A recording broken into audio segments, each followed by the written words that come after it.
और पंचतत्व में विलीन हो चुके हैं पूर्व राष्ट्रपति भारत रत्न प्रणब मुखर्जी। लेकिन अपने 60 साल के लंबे राजनीतिक सफर में कई आयाम को उन्होंने छुआ। प्रणब दा को सब कांग्रेस के संकट मोचक के तौर पर भी याद करते रहेंगे, लेकिन एक दौर में उन्होंने देश की अर्थव्यवस्था को भी संकट से उबारा था।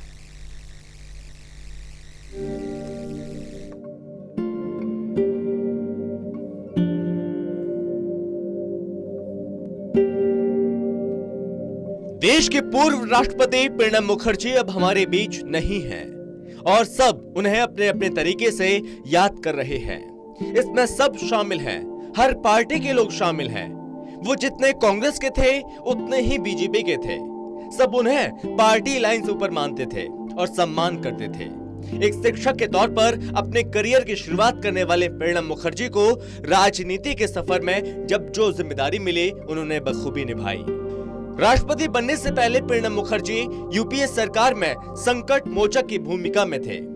जब भी सरकार या फिर कांग्रेस पर कोई भी मुसीबत आई, प्रणब मुखर्जी ने उससे उबारने का काम किया। प्रणब मुखर्जी फैसले लेने से कभी नहीं हिचकते थे।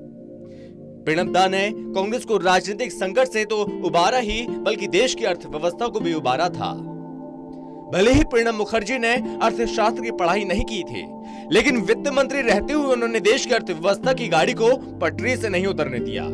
पहली बार उन्हें 1982 में इंदिरा गांधी की सरकार में भारत का वित्त मंत्री बनाया गया और 1984 में उन्हें दुनिया के सबसे अच्छे वित्त मंत्री का खिताब मिला। और उसके 25 साल के बाद फिर 2009 में मनमोहन सरकार में उन्हें वित्त मंत्रालय सौंपा गया और तब भी उन्होंने बखूबी अपनी भूमिका निभाई।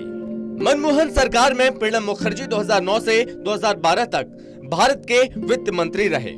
इस दौरान देश की बदलती स्थितियों पर भी उनकी लगातार नजर रहती थी।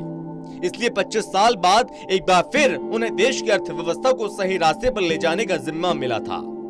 प्रणब मुखर्जी के कार्यकाल के दौरान ही साल 2010 में देश की जीडीपी ग्रोथ 8.50% दर्ज की गई थी, जो साल 2000 से 2020 के दौरान सबसे अधिक है।